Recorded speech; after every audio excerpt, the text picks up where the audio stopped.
agriculture and all that. And we believe that if this could be properly annexed, like this opportunity, we could get to know, like you are preaching, good leaders.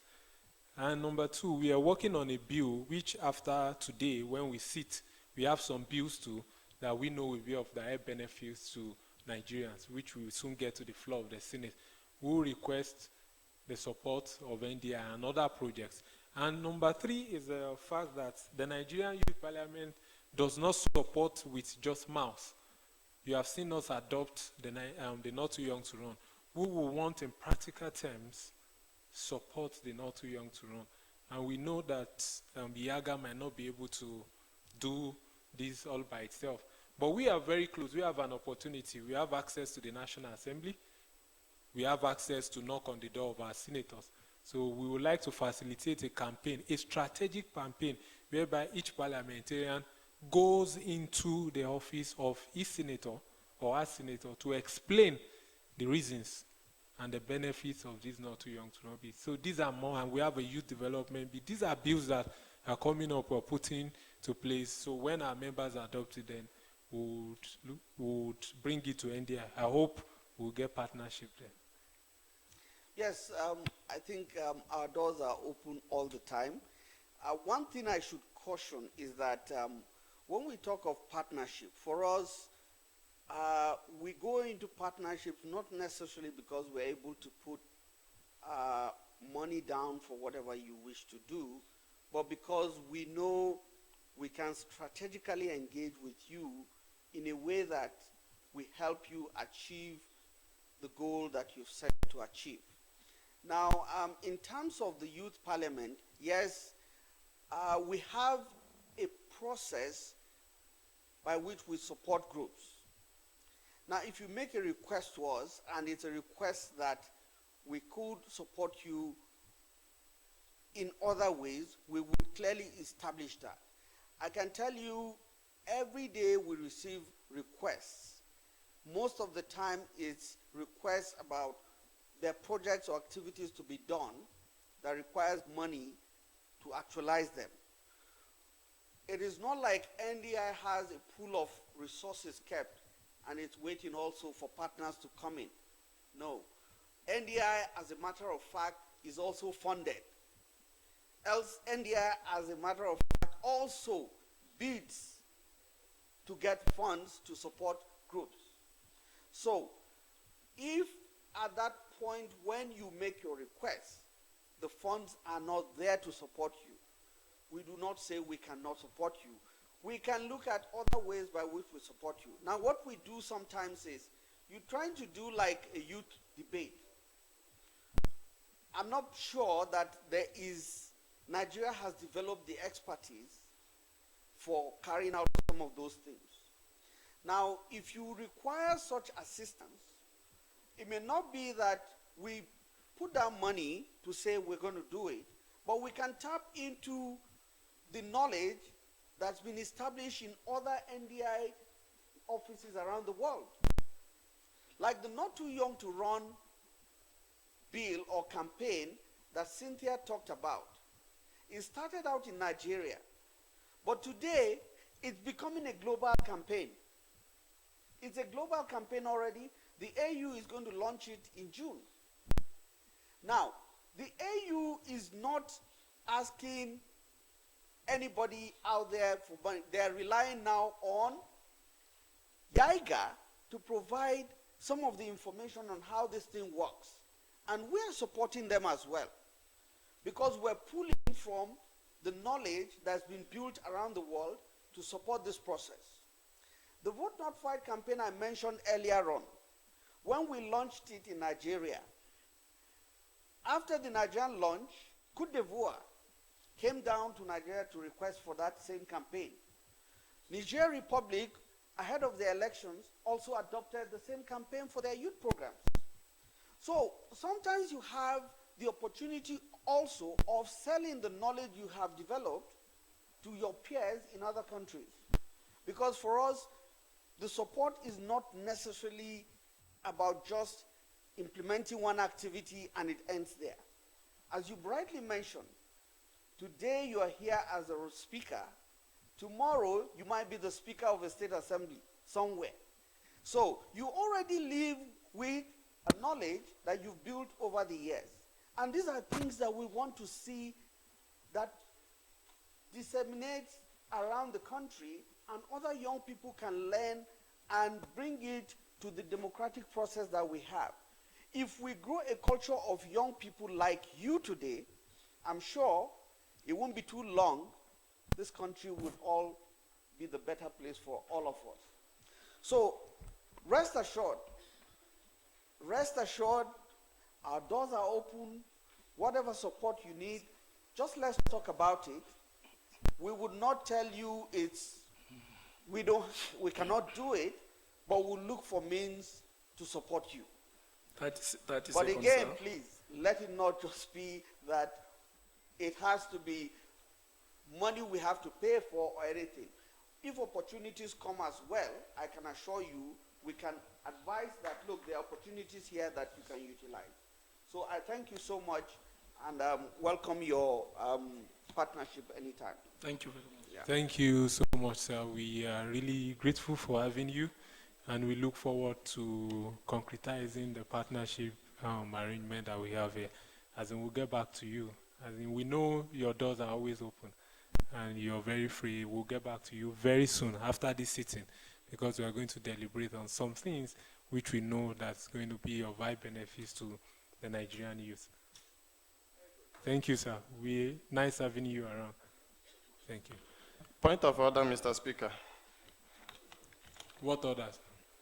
Thank you. Mr. Speaker, order the rules of the House 20, paragraph B. Point of order. Page. After my own, please. Page. Page 20, Honorable Speaker.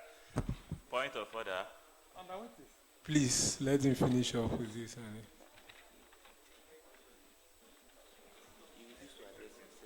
Mr. Mr. Speaker, with your kind permission, may I read? You can read. Okay. Rule 20, paragraph B says that that is under the functions of the Speaker of the Parliament. Point of order. Please, your necktie, please. Thank you. You should be properly dressed, sir. Yeah, thank you. Please go on. Point of Mr. order. Speaker,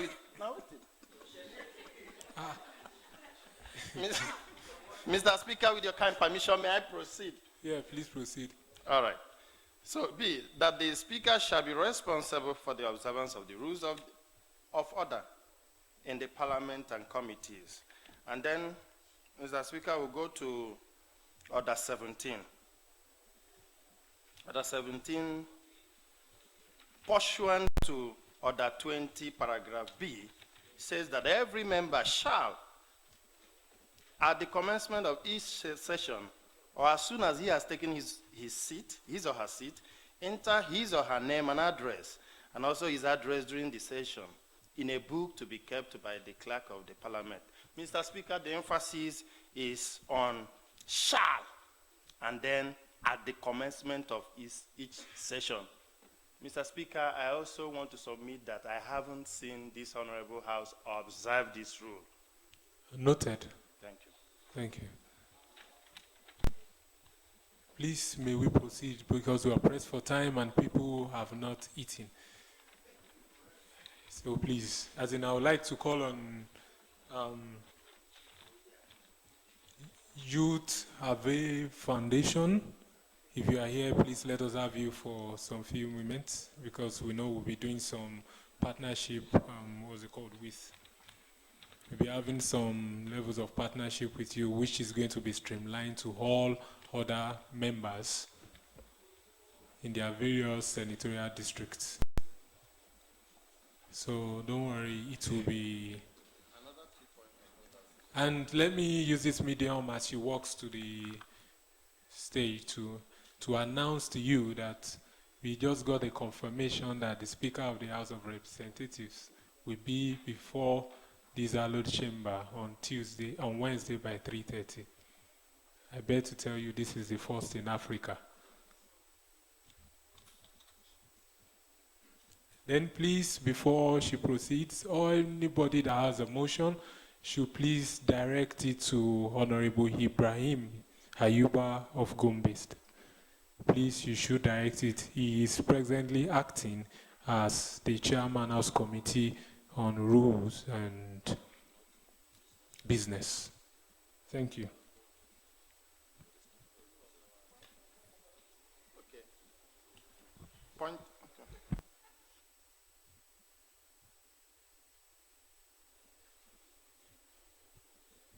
Good afternoon, Honorable Speaker, honorable members of the Nigerian Youth Parliament, and all other protocols observed. It's an honor to stand before you and to speak to you today. My name is Dr. Uduak Okon. I am the Executive Director of Youth Alive Foundation. And Youth Alive Foundation is a youth-focused national NGO operating in Lagos and in the Niger Delta. Our key vision in Youth Alive Foundation is really to play a significant part in facilitating a just, equitable, and fair society where youths can have access to social, economic, and political opportunities. And we do this in many ways. One of the first things we do is to ensure that there are proper policy frameworks where youths are provided for. We also try to reorientate the mind of the society and government to engage youths more in its activities. And then we also seek to empower youths themselves to be able to rise to the occasion, to be leaders, and to engage in the political process. Just to mention a few of the projects we've worked on recently.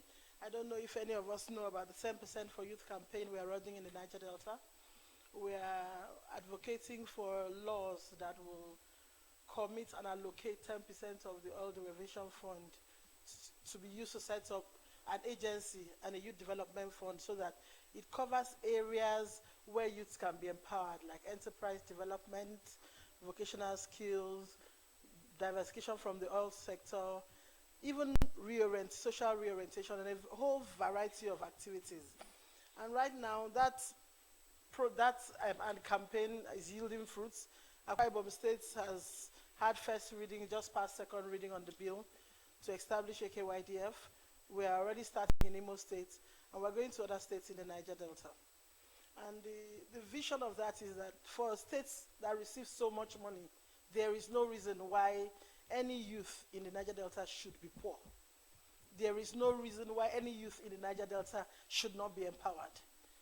There is no reason why any youth in the Niger Delta should not have their voice heard, not as militants, but as producers and contributors to the development in Nigeria. And we feel that if government earmarks a dedicated fund to empower the youth, then I think it can go a long way. Just listening to the previous speakers that spoke before I came on, great campaigns going on, not too young to run. Yes, not too young to run. And the law is passed, like the Honorable Speaker asked, what next? One Honorable Member here asked, are the youths competent? Are they ready? Are they ready to engage? Are they ready to play an important role in governance? So we cover the areas where we need to prepare youths. We need to also prepare youths to take the lead. When you have the law and you are now a 25-year-old and you want to run for House of Assembly, yes, do you have what it takes? Do you have the knowledge? So we focus on this about building up the youth so that they can contribute more effectively. Another thing we are really interested in is increasing youth participation in governance. That has been a focus point that NDI spoke about as well, and Cynthia that spoke earlier. And to this end, we have a project funded by USID where we're developing a digital game on governance. And it's a role-play civic game where youths get to play the role of governor, get to play the role of local government chairman. That way they learn about what it means to run to work in an elected office. They learn the processes of governance. And that game is going to be launched on International Youth Day, August 12th. It's called Your Excellency. So let's also watch out for that. But now what I really came here to talk about is the project that we are really looking to implement, which is starting up this year, which we want to really engage the Nigerian Youth Parliament to work with us on. And really, it's a very important issue in Nigeria. In fact, it's the buzzword in Nigeria now. And everywhere we hear people talking about anti-corruption. This administration road to power based on anti-corruption. It's the fight of this administration. It's the current debate going on everywhere in Nigeria, in the marketplace, in the boardroom, in chambers like this. We have a problem with corruption. But we feel that in this fight against corruption, while there's been some mention and calls that youth should be involved, there really has been no active participation of young people in the fight against corruption. So a national project we're about to launch, which is starting soon, is really about increasing youth participation in the fight against corruption. And while we say youth should be involved, but are youth given the tools, the skills, and the platform to engage? So this project seeks to address that, give youth the tools to engage, build their capacities to be able to do proper advocacy to key enforcement agencies, to governments, to legislators. Well, give them the tools to be able to raise public awareness on the issue, even if via social media, by whatever media that youth are working with. So it's a big project, and it's going to be implemented across, both at the national level and at the state level. At the state level, we're looking at local level activities where we're going to establish a coalition network of youth groups, youth organizations working on anti-corruption, which we are calling the YANET chapters, Youth Against Anti-Corruption Network. And so in every state, we're looking to establish YANET chapters. We're looking to create online spaces, like an online portal, and even a web TV space online for youths to engage and present and discuss and raise awareness around issues of corruption. We're also looking to engage key enforcement agencies like EFCC, ICPC, even government, to set up laws that ensure that reported cases of anti-corruption are really treated and the perpetrators receive punitive consequences for their action. We really want to get this discussion about anti-corruption to take them to the youths, because youths are such a powerful force when it comes to bringing about change. If we can cast our mind back to the Arab Springs, specifically what happened in Tunisia and in Egypt, this transformational change of bringing democracy to a country who has had dictatorship for over 40 years, 30 years, was really kick-started by youths. A young person named Wael Gomin sat somewhere in America and did a Facebook page about the plight of somebody that they killed in Egypt, who was speaking against what was happening in government. And he said, we are all Walid Said. And within a few hours, thousands of people were on that page. Within a few days, they were organizing how they would step out in Tahrir Square in Egypt. And what powerful superpowers were not able to do in many, many years, the youths of that nation did it. So I feel that that demography is a powerful force. I feel that, yes, the youth are our future, but the key thing is that the youth is our strength. They are the ones that give us who we are. If Nigeria comes under attack now, I can assure you that it's the youth that are going to be fighting and defending this country. And I think that when you have over 60 million young people, if we engage them in the fight against corruption, if we give them the tools, platforms, and the resources to engage both the public and government, I think that we can begin to change the narrative about corruption in Nigeria. We can begin to see change happen. Because these segments, youths, are more amenable to change, to social transformation. And they have less vested interest in seeing the status quo remain. So this is a key army that we can use to fight anti-corruption in Nigeria. So we're looking to partner with not just the Nigerian Youth Parliament, but youth groups across the country to make sure that youths have a voice. We're launching a campaign, Youth Against Corruption. Is going to go live by next month. And we're going to make sure that youths have a voice and are speaking. And not also only that, we expect youth to be able to report cases of corruption, to be able to engage government. This is not the era where youths just go around and destroy things and fight. we can develop a crop of youth so that they can engage intellectually, they can dialogue with people in authority. What the Nigerian Youth Parliament did when this xenophobic attacks in South Africa was happening is commendable. Some youths were destroying property, but they engaged the South African ambassador. They made key recommendations. That is the youth of tomorrow. That is the youth that we should be building in Nigeria. And when we build this kind of youth, I can assure you that Nigeria, which is a great country, will definitely grow and prosper, because anti-corruption is a gangrene that is eating into the fabric, social, economic, and political fabric of Nigeria. And it's now a culture.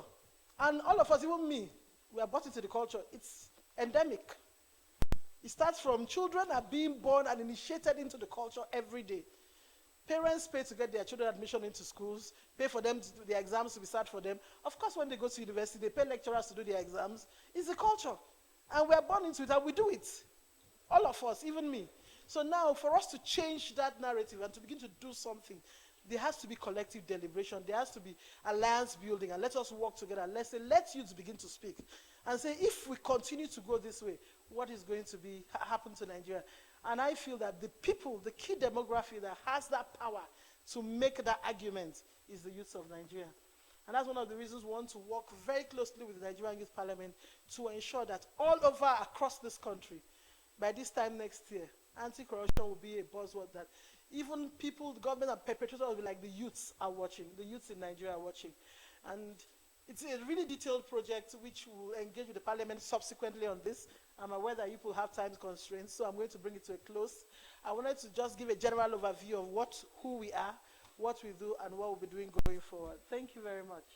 Thanks for the honor. Thank you. We really appreciate that. But you have not dwelt on the partnership with the Nigerian Youth Parliament. Like you explained to me, I would like you to explain to this honorary house, as in what is going to entail, the benefits, and the strategic ways by which we are going to implement this. Thank you. Now? Yeah, okay.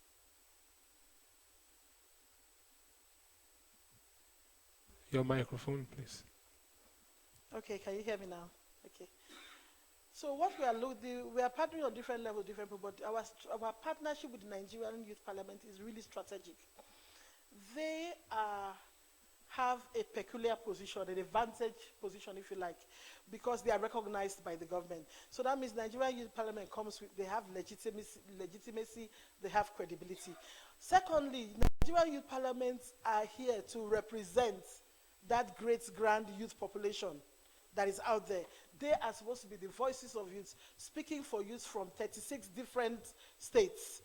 That is the role of Nigeria. So they are uniquely placed to partner with us to take both this project from the national level by engaging, like we said key enforcement agents. We expect Nigerian Youth Parliament to lead on that. The process of advocacy with government, the process of even initiating and advocating for laws to be passed in the Senate and in the House of Reps that will tackle anti-corruption. We expect the NYP to lead on that. We expect that representatives from different states will play an active role in setting up and establishing YANET chapters in their various states and working with civil society groups in those states to implement projects. We will also be supporting Nigerian Youth Parliament, even with funding to do public awareness, media press conferences, raise the volume on anti-corruption and youth engagement with it. So Nigerian Youth Parliament are going to, as strategic partner, advocacy, public awareness, and will also be investing a lot to build the capacities of Nigerian Youth Parliament to be able to represent the youth in Nigeria even more in this fight. So every data and statistics they need to know to make a strong and compelling case about different topics as it relates to anti-corruption, that capacity building will be provided also to the Nigerian Youth Parliament. So we see them as an integral partner going forward, and we really look forward to, interacting more on how we can improve. And also, it's not fixed in stone. We have strategies laid out, all written out, but we expect also the Nigerian Youth Parliament to contribute to developing and fine-tuning and refining those strategies, because they speak for the youths. So we're not just going to design something in a box and give them and say, this is what you do. We expect them to be at the table and design also strategies that are likely to affect youth in the fight against corruption. So basically that's what we're expecting to engage with NYP on. So, Ma, we are really, really grateful for this presentation, and we look forward to the partnership with your organization, your foundation, and the Nigerian Youth Parliament. And be rest assured that the Nigerian Youth Parliament have eggheads that can bring about creative ideas, can put an end to the issue of corruption in this country. And let me use this medium to invite you to our dinner on Saturday, where the members of the Nigerian Parliament will be inducted as anti-corruption ambassadors in Nigeria. So for you to know that the anti-corruption drive is very dear to our heart, and we are so particular about the wealth of Nigeria as it is being managed now. So thank you, and be rest assured that we are going to have another committee that will work directly with you, and be rest assured that these people are going to do a very good justice to what you want them to do. Thank you for being here. Thank you very much. You're welcome.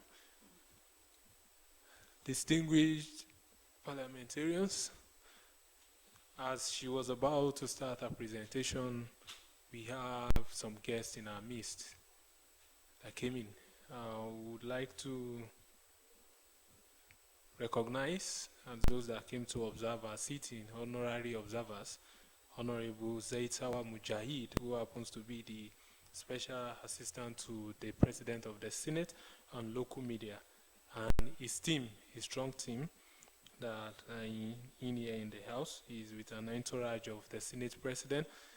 We all know that we are expecting the Senate President tomorrow in this Allo chamber, either in the morning or in the afternoon. So he works closely with him, and most of our programs would be will be heard locally because he's SA to the SP on local media, and he has assured us that all the things we're doing will get down to the grassroots, particularly in the northern states. So we appreciate his coming, and I believe he's convinced now that the Nigerian Youth Parliament is real, and we have all what it takes to take this nation forward. Let me quickly announce that by 7 p.m. today, the principal officers will be meeting at room 315, Tropicana Hotel. And by 8 p.m., please refer to the principal officer of your various or respective geopolitical zones to know the to know the venue of each geopolitical zone's meeting by 8 p.m. today. It is very important that you attend this meeting. And I wish to announce that on Friday, committees will be announced, and the caucus leadership will be announced officially. So caucuses that do not have their leaderships elected yet should please take this into account and ensure that they use the opportunity of now till Thursday evening to ensure that they elect their caucus leadership. And please, any caucus election that is not being monitored by the principal officer in that respective geopolitical zone will not be recognized there. So please, the geopolitical zone principal officers will be the ones to conduct. And I'm talking about geopolitical zones that have not conducted yet.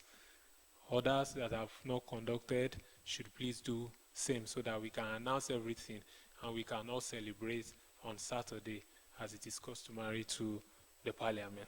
So, distinguished honorable members, I want to appreciate you for your time. It's been a fruitful time listening to developmental partners. And like we said, we have just injected dynamism into the sitting of the Nigerian Youth Parliament because we believe that developmental partners, particularly international developmental partners, could make us achieve the aim of youth development in Nigeria. So thank you for your time. I understand we've not eaten, so indirectly we have fasted for Nigeria today. It is a good one. And we have fasted for our president, so be rest assured that I will be coming home soon. So immediately after we move for an adjournment, we will all meet at room 224 for lunch. Thank you. It is very, very important. And all other information, I believe, will be passed through the leadership of each caucus.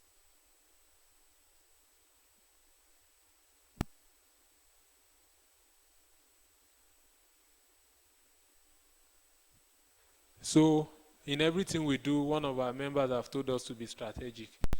I think SAE wants to take the message to the SP to show him that, okay, we are many, we are large in number, we are truly parliamentarians, we are on it. So immediately after we leave this hall, please, we would like to take a group photograph with him so that he can show to Hoga that we are already on ground and we are expecting him tomorrow.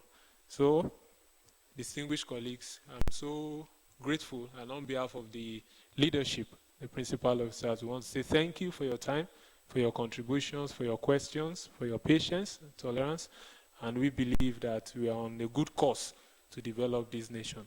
I hereby call on the majority leader to move a motion for adjournment. Mr. Speaker, honorable colleagues, I move that this House do adjourn till Tuesday, 16th May 2017. I so move. By what time, please? By 8 a.m. 9. Okay. So it will be seconded by the deputy minority leader.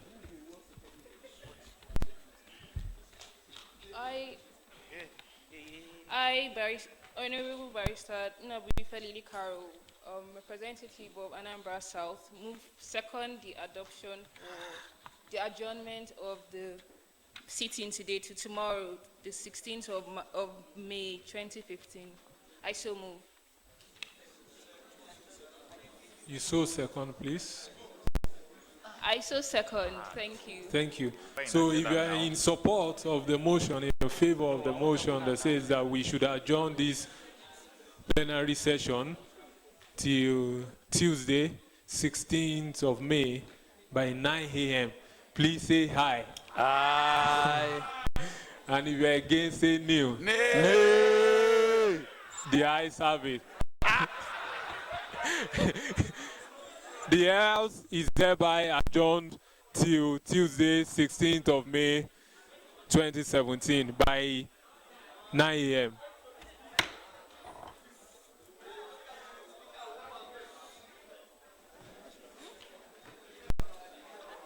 Order.